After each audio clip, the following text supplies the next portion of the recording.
Welcome back to Literally My Life, My Guide to Girlhood, the podcast where growing up is messy, glowing up is spiritual, and no one's got it figured out, but we're showing up anyway. I'm your host, Alexandra El-Amin, Chicago Barbie, Boulder bound, soft but not to be played with, and this season we're healing in private, glowing in public, and becoming women we actually like. Let's get into it. Hello, and welcome back to yet another episode of Literally My Life, My Guide to Girlhood. I am so excited to be back this Monday, especially after missing last week. I'm so sorry, guys. My schedule has been a little hectic now that I've been doing interviews again. I took a little break. I took a little time off, but now I'm back and it just got really bad and I forgot to schedule you guys, and I know I'm sorry, but you guys are my first love always, so I'm really, really sorry. Today is a very, very special episode. I think it is the best time to do this episode because I really think it applies to my life. You know, I always say I like to do episodes that are kind of centered around what's going on in my life because it's literally my life. And this episode really applies to my life because I'm slowly, very slowly, but surely getting myself out of a funk. So that's today's episode title, and my subtitle is Your Emergency Guide to Shaking the Blues, One Hot Girl Habit at a Time. This episode is for the girls that have just not been feeling like themselves lately. Like either they're going through some kind of disappointment, some breakup, like they lost a good friend, or they just don't feel like they're herself. Like something triggered that within you. This is for the girl that wants to get herself out of the funk, but doesn't really know how, doesn't know how to navigate this funk, doesn't know what to do. I'm here, I'm Alex, and I just went through a funk that I'm slowly but surely getting out of. So I'm really excited to be doing this episode. Before we get into today's episode, though, I would really, really appreciate it if you guys could follow our Instagram at Literally My Life MGTG on Instagram. The episode link is in the episode description below. And follow our TikTok, which also the link is in the episode description below on Spotify or YouTube and on Apple Podcasts because I be working. Subscribe to our YouTube channel to go see the more visual aspect of Literally My Life, which is the Alex El-Amin show, which is like more focused on my sports stuff. And subscribe to our weekly newsletter or bi-weekly at times, where I am Carrie Bradshaw with a sports mindset. Really excited. Okay, let's get into this week's episode. Okay, so the first segment, we're going to talk about the funk files. I'm going to tell you guys my story of how I kind of got into my funk. You know, I've talked about this in the last couple of episodes, but I've had a tough summer.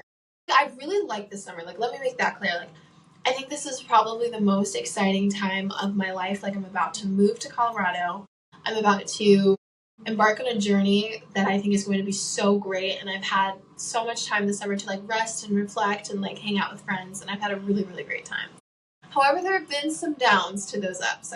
If you've been watching the video episodes, you saw I like went blonde for a little bit. That's because I was going through something. You don't just go blonde. Like I was like a honey blonde for a little bit.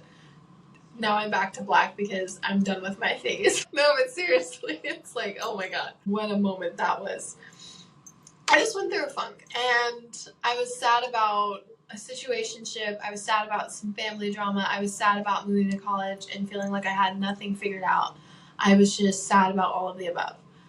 But I realized recently, like, I can't let a situation like this throw me off so much.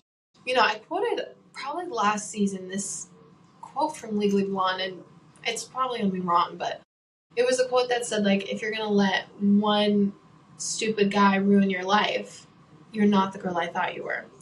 And I thought about that and was like, oh my god, wait a minute. Because it's like, you know, it's up to you, even though it doesn't feel like it sometimes, because I know like our emotions and our feelings can feel so heavy. It's up to you to make the conscious decision to get up every day and keep trying. And trying looks different for everyone. Like for me, it's getting up every day and filming and, you know, working and doing interviews and preparing for college and stuff like that. Because there was a time where I really just was so sad I didn't do any of that stuff.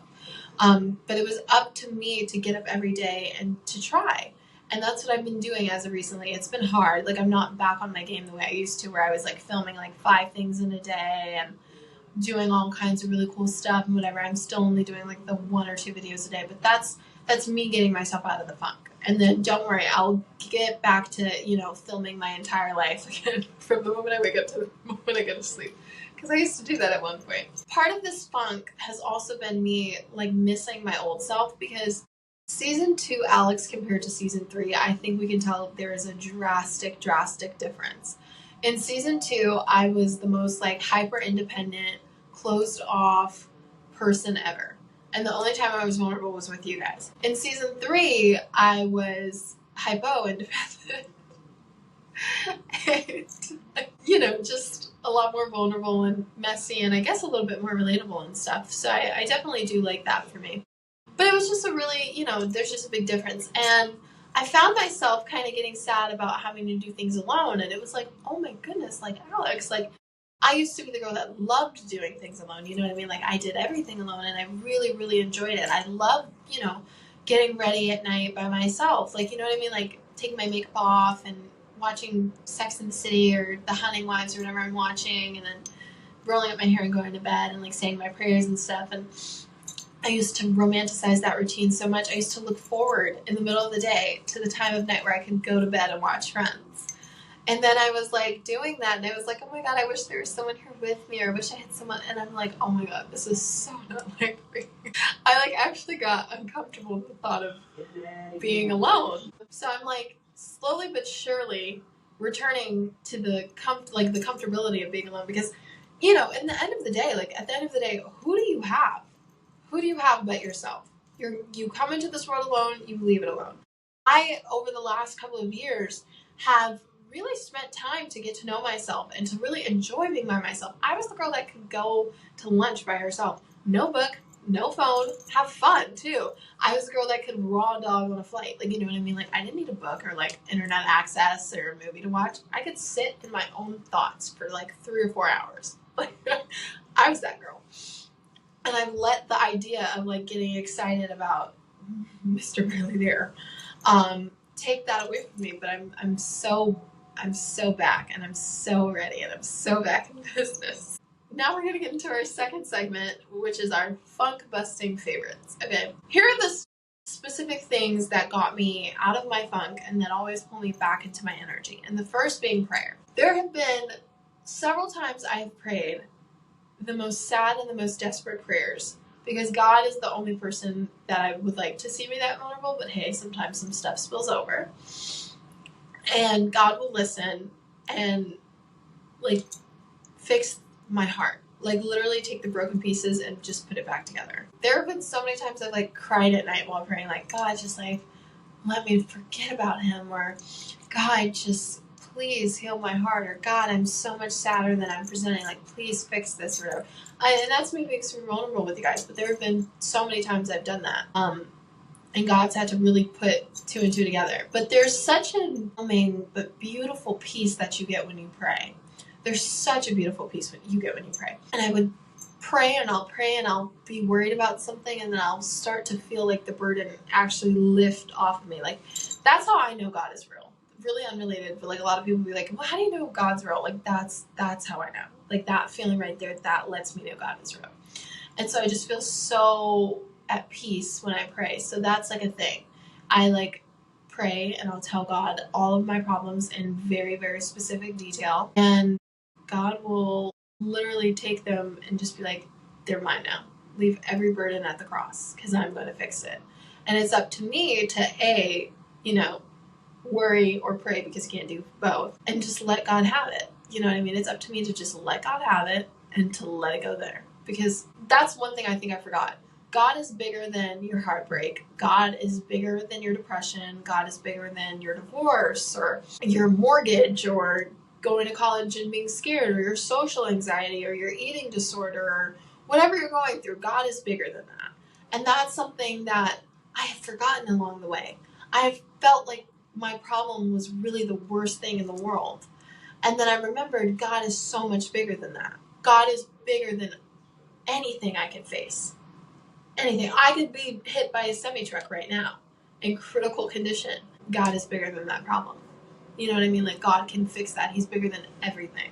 And I underestimated his power because, I'm not the best Christian at times, but I really underestimated God, and just realizing his power, even now, just saying it out loud, really helps. You know what I mean? Like, and God is bigger.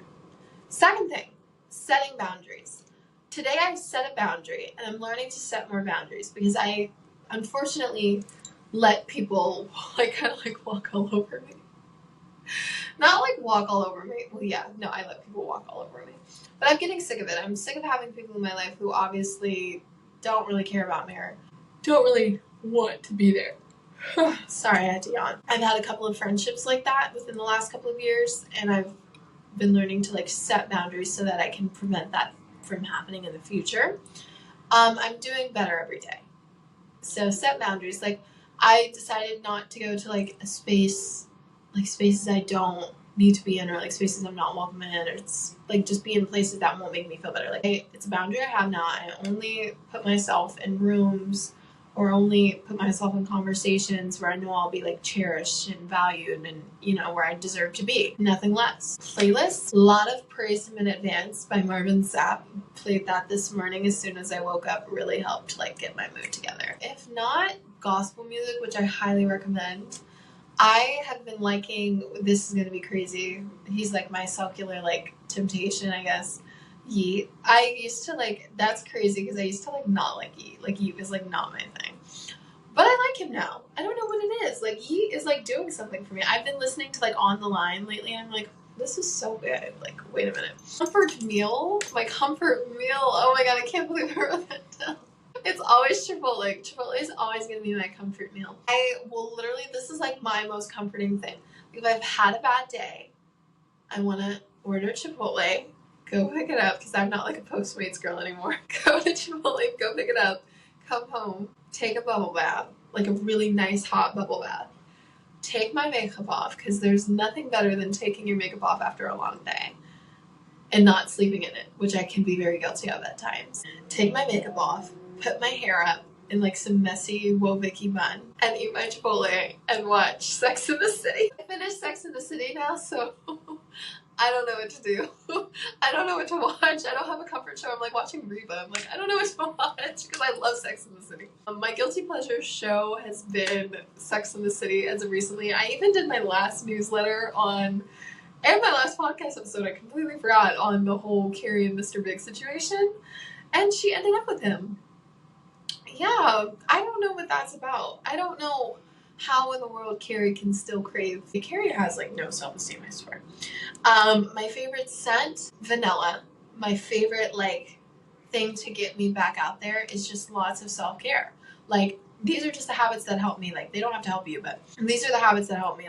I went and got my nails done, and I went back to black, and I got my hair done, and then today I spent an hour doing my makeup. I did this glam for my video watchers. If you're not, I would really appreciate it if you watch the video instead of listening to the audio, because my makeup looks really good today. Just doing stuff for myself, because when you look good, you feel good. I've just been doing stuff like that, eating a little healthier, going to bed, getting more sleep. Just stuff for me, just working on me so I don't trip on you. How about that one? All right, third segment. Hot girl habits that save me, okay? These are the small daily rituals that make me feel like the main character again, even if they're incredibly basic, because so was Lauren Conrad, and that girl screamed main character. I miss Lauren Conrad. Okay, making my bed. Literally make your bed in the morning. This will help you so much, okay? This will help you so much. There's no better feeling than leaving out and coming home to your bed made up and your room clean. It actually is so comforting. I didn't realize how much that helps my mood, but that's a big thing. Drinking iced coffee while journaling. I've recently replaced, in the last day or so, I've recently replaced iced coffee with beet and green juice. Again, I'm a big juicer person now. And so I'm off coffee. I'm on organic juice. Call me Courtney. Praying and affirmations. I was at a summit with Kobe White, who's a Bulls guard, recently, and he was talking about how he takes care of his mental health, and he said he prays multiple times a day, and then he was also talking about how him and another guy on the Bulls staff say positive affirmations before every game, and it was it kind of blew my mind. I was I didn't realize a lot of people did this. I didn't realize how common this was. I absolutely loved it though. He was talking about, I forgot his affirmations. I have it on video, so go check out the Alex El-Amin show. But it was just so great. It just shows how well affirmations help people. So if a Bulls guard is saying affirmations to himself to cheer him up, why can't you? texting someone a compliment. I love texting my friends like, good morning, gorgeous. Good morning, beautiful. I love you. You're so beautiful. Like, I just love pouring love into people. Like, it's just my thing. Dressing up to go with nowhere to go. I'm going to a basketball tournament today, and I have a full-on smoky eye. I have this like 3-step lip combo, this great like made-up glam. I'm not going really anywhere special. I'm just going to see a basketball game. An hour basketball game. But that's okay. That's okay. I can dress up if I want to. And editing my camera roll to make a That Girl album of myself. I actually just posted on Instagram as we're filming these. I just posted, oh wait, let's see how well it's doing. We can check my Instagram post. My friends are commenting. I just posted on Instagram, so you guys should go follow my Instagram. My personal one is El-Amin, E-L-A-M-I-N, Alexandra, A-L-E-X-A-N-D-R-A, 1-3. You guys should definitely go follow me. Okay, another big lesson that I've learned is, this is like the big thing that's been ringing with me all week. Have non-negotiables, okay? I am never in my life gonna let anyone make me feel like that ever again, no matter what they do, because I'm not going to let them. No person is ever gonna make me feel low or bad about myself. No person, no situation, no circumstance, nothing. Because the only opinion that matters is God's. And if God still says, I'm valued, I'm worthy, I'm chosen, I'm loved, then I'm valued, I'm worthy, I'm chosen, and I'm loved. Like, nothing is ever going to make me feel bad about myself again. And that's my biggest tip to, like, getting yourself out of a funk. Realizing who opinion really matters, and it's only God's. It's only God's. Like, your mother can doubt you, your father can doubt you, your friends can doubt you, your spouse or whoever can doubt you. But if God still says that you're worthy, then you're worthy. End of story. Because that's the only voice that actually matters. Nothing else matters. Literally nothing else. That's the only voice that matters to me now. So every other voice, I tune out. The voices, even my own subconscious that might say, oh, you're not good enough. Oh, you're not pretty enough. Oh, you're not this enough. Whatever. I'm like, you know what? I don't really care what you have to say about me. Because God says I'm enough. I'm going to let God do the talking for me. That's going to be it now, okay? And I'm never going to let, no matter what anybody says about me or does to me ever again, affect my self-esteem or my confidence or any of that. I'm never going to let that happen again. I'm so serious. So that's like a negotiable for me. I'm never going to let anybody knock me off my game like that, because at the end of the day, if you, like I've said this a million times, but if you have a pure heart and you have pure intentions with someone and they decide for whatever reason that they want to hurt you, that is not a reflection on you and 1,000% a reflection on them. Absolutely. Like, you might think like, oh my God, well, what did I do wrong? What did I say or whatever? But it's none of those things. And it's so human to go through that spiraling process, because I went through that. But it's nothing. It has nothing to do with you and 1,000% to do with them. So don't ever let anybody make you question yourself. Ever. And remember, anybody who really cares about you would never leave you questioning. Remember that, okay? Let's get into my favorite segment, the Ask Alex, okay? Hi, Alex. You're such a light. Thank you. What do you do when you wake up and feel like there's no point to the day? You know, I'm totally guilty of this. There are like a couple of days I woke up and I'm like, I don't even want to get out of bed. I don't want to do this. I would definitely say pray. That should be your first thing in the morning. As soon as you open your eyes, like, let me talk to God. And if you're really feeling that bad about it, I would say talk to God. And just pray and pray and pray and tell him everything. And I promise you, by the end of it, you'll feel better. You more than likely will. That's what I do. Hi, Alex. I love your confidence. Thank you. How do you stay on social media when everyone else seems prettier or more successful? You have to create more than you consume. So as much as I record my life or put my life out there, I try not to scroll as much. Although I do like to watch other people's videos just to, see the trends and keep like up with what's happening and stuff like that. Comparison is the thief of joy. So I create more than I consume, for sure. Hi, Alex. Your vibe is so positive. Thank you. You guys are so nice today. How do you keep showing up for yourself when no one else is clapping for you? Because I guess I continue to show up for myself because I know somebody is clapping for me. And it's God. And that's the only person I need to clap for me, is God himself. One of my favorite Nicki lyrics is, I don't have to talk, the Lord defends me. Alex, what's your actual funk routine like when you're not trying to be aesthetic? Just prayer, listening to a lot of music, getting through the day, not every day is going to be super aesthetic where it's like, okay, I'm going to get up and I'm hurting, so I'm going to get up and I'm going to work out and I'm going to cry and journal and stand on my head and look gorgeous and go to work. Like, that's not always what healing looks like, although that's what it is on TikTok for some reason. There are days where I like sit around my house and I just, mope, or I'll watch TV, or I'll cry and, and talk to my friends on the phone and just cry about my life. There are definitely days like that, but that's all a part of the healing process. Healing definitely isn't linear. So, yeah. Hi, Alex. I adore Literally My Life. Favorite podcast ever. Thank you. How do you reset when you feel like you're not doing enough fast enough?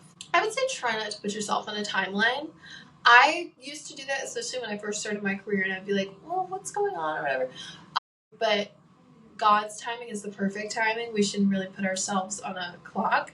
And like I said, you're human. Give yourself some time. It took me a couple of weeks to get myself, and I'm still getting myself back together. And it's been like a month and some change. You know what I mean? So just give yourself time. Give yourself some grace. Hi, Alex. You make me feel really seen. I really love your podcast. Do you ever feel jealous of people who seem to have it all together? And how do you deal with that? No, but the reason I don't is because I have like people who come up to me and be like, oh, I love your videos, or I listen to your podcast, or I love your interviews, or whatever. And they say, you just seem like you have it all together. And I think I'm like, that's what you get from me, because that's how fake social media is.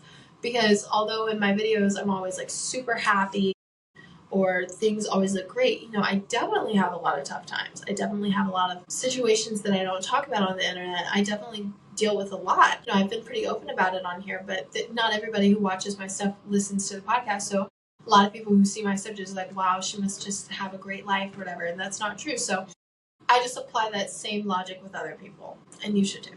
Because like, do you post yourself on Instagram crying about a man? No. You post yourself looking hot. That's all they're going to see is you looking hot. So it's like 90, but that's like not all of your life. You know what I mean? Nobody really posts all of their life except for the Kardashians, but we're not them. Hi, Alex. You inspired me to chase my dreams. What's something small that helped you when you were low-key sad all the time?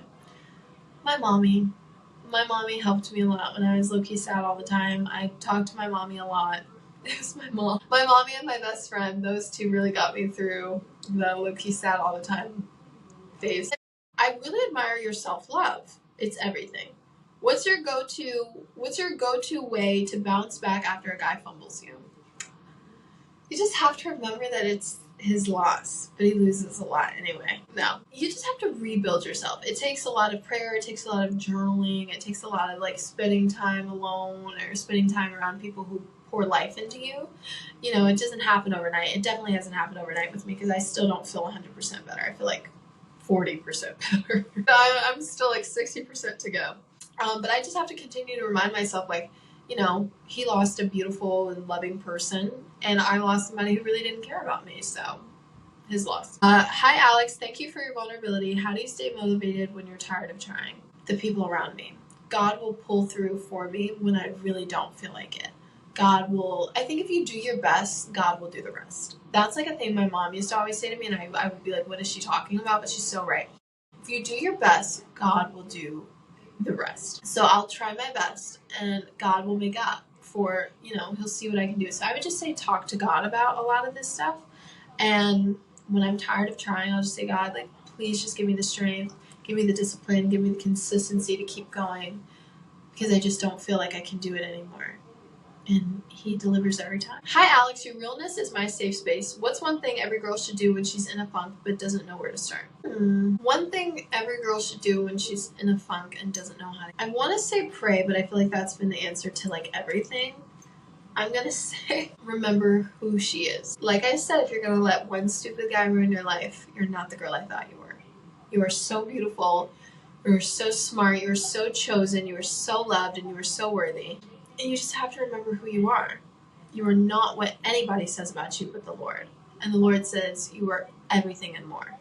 You know what I mean? You're not what's said about you. You're not what you think about yourself. You're none of those things. You have to remember who you are. And you're fearfully and wonderfully made. You're perfect. Remember that. All right, last question. Hey, Alex. So glad we became friends. Hopefully our friendship can bloom into a pretty flower.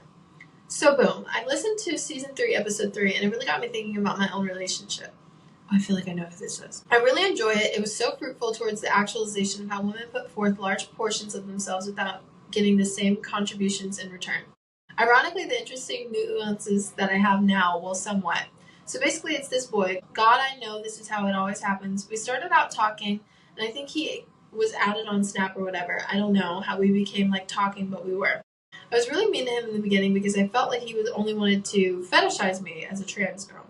I told him that he was only a man in the meantime, but I know that truly wounded his feelings because it often comes up a lot in our arguments whenever he feels that I'm leaving him astray. But in regular, I just want stability and for him to accept my love in that moment. At this point in time, I never answered the phone for him. If he texted Monday, I responded Friday. These are his words, mind you. After that, we talked and he started to like me, but I stopped speaking to him because he wanted to keep me as a little secret, but I knew I was better than that. So fast forward, I start to answer his text message and he starts to treat me in a better manner. That's rare. However, in a sense, that was never a problem. He always treated me well, but in regards to position in his life and the way he spoke to me wasn't always the best. He often says that he is only going to love me if I allow him and as long as I allow him. He states that he knows how it feels to be unwanted and feelings of love. He contributes significantly to various aspects of our relationship, but the most significant challenges we face are his reluctance to reciprocate my romantic advances and ask me to be his girlfriend. He often says that he's just going to love me for what I can allow, but it's odd that I can't be his girlfriend when he's told me countless times when he's drunk that he loves me more than he loves himself, or how he would go through hell for me and back for me to be happy. He often speaks about only doing things to make me happy, but with me returning the favor, it's always an argument or a shout out. I don't want to leave him, but it's often really hard not being able to love him wholeheartedly. I feel like I used him for a lot of things, but he gets mad when I don't speak to him or in a sense treat him like my boyfriend, i.e. ask him for stuff or money. He prefers that. He tells me he just wants me to sit there and be his pretty little secret, and recently he's been calling me I can't say that word. I tell him that I don't like that word. I don't like that word. I tell him that I don't like that word, and we always get into a big fight about it because I have gay friends, and I tell him as a trans girl, even though I don't look like a man, that word still hinders women and people of trans experiences. I want to love him and give him what he never had, but I oftentimes see why he's never had it. I love him because I grew a liking for him, but I don't think he understands that. I love him because he never stopped loving me. Weirdly, I've tried to push him away, and he's still here. We've been sexual, and he's always very caring afterwards, but he's never entered me. Girl, a little detail. I'm just torn and don't really know how to go about this, and I know this could be a lot of info to digest at once, so let me know what I should do. Should I have a conversation and try to aid him with him being a damaged person, or should I pack it up? I really don't. Oh, this is more relationship. I do think he's right in some aspects. Like, he's right when he says, I can only love you if you let me. I used to be that girl. I used to be the girl that pushed guys away. I pushed away, probably the best guy I've ever met. And that's why I really got into therapy and worked on being vulnerable and stuff, because, that kind of thing happens. So I get it. He's right on that aspect. But, however, I do think it is weird. Okay, when you're talking about this whole thing about him not asking you to be his girlfriend yet, I can see both sides of that, because it's like, okay, well, if you want me to open up to you, why don't you want to put a label on it? But he might be reluctant to putting a label on it because you're so closed off. So I would suggest having an open and honest, conversation, hey, I don't feel comfortable continuing this without a label, and I will continue to open myself up to you, whether that's physically, emotionally, or mentally. Put that on the table and say, or I'm going to leave your ass, and mean it. Leave his ass and never look back. Him calling you the F word, though, is really weird. I don't know really how to digest that because I'm not a part of that community, but I felt offended for you. So I really didn't know. This is the one time I've been left speechless. I really don't understand. I'm calling you an F word. I feel like that might be a projected insecurity of his. He might feel that way about himself, so he's saying that to you. But you're not that, and that's such an ugly word to call somebody that you supposedly love. But I feel like that's more his masculinity feeling threatened and him feeling bad about himself, so he's saying that to you. And I would have a conversation with him and tell him that behavior needs to stop immediately, and either he's comfortable in himself and his masculinity, and he accepts you and loves you for who you are, or he gets the freak out. Point blank, period. I really hope that helps. I would just say, have a conversation with him. and tell him like, hey, I need the label and I need you to stop calling me the F word. Give him like a month. Doesn't do it, he's gone. And I know it seems like, oh my god, but I don't want to leave him and I've already gotten my feelings in. As someone who's just getting out of a situationship, I wish I had left him months ago. I wish I had just left him alone months ago. I don't know why I continue to let it drag on, because you're going to feel bad when somebody's gone, but you're also going to feel bad when they're there. So when would you rather feel? Okay. I really, really hope that helped. That was a really tough one. I haven't had a long one like that in a minute. Okay, guys, here's a little closing affirmation. I don't have to be perfect to be powerful. I'm allowed to start over whenever I need to. This week, I'm choosing romanticization over rumination. I'm choosing romanticizing things over rumination. Thank you guys for listening to yet another episode of Literally My Life, My Guide to Girlhood. I hope I was able to help you guys get out of a funk. I'm going to keep you guys updated because I'm only about 40% out of mine, but hey, that's progress. I'm back at work again. I'm moving to Colorado soon, and I'm super, super excited. Guys, do you guys realize our next 2 episodes are going to be our last ones filmed in in Chicago? These are my last 2 weeks living here. Okay, it's freaking me out already. I love you guys so much. Make sure to follow our Instagram and our TikTok, both links in the episode description below. Make sure to subscribe to our YouTube channel and subscribe to our weekly newsletter to stay updated on all things Alexandra El-Amin and My Guide to Girlhood. I absolutely love and adore you. Thank you for listening every Monday, and thank you to everyone who submits to the Ask Alex portion. I love answering those questions, and I want to thank God for this podcast and for everyone that listens every week. Love you guys. Alright, that's it for this week's episode of Literally My Life, My Guide to Girlhood. If today's chaos, clarity, or confessions hit home, don't keep it to yourself. Rate the show, send it to your favorite group chat, and follow for more real girl talk. New episodes every Monday. And remember, the glow up is internal and the soft life is earned. I'll see you next time. Barbie out.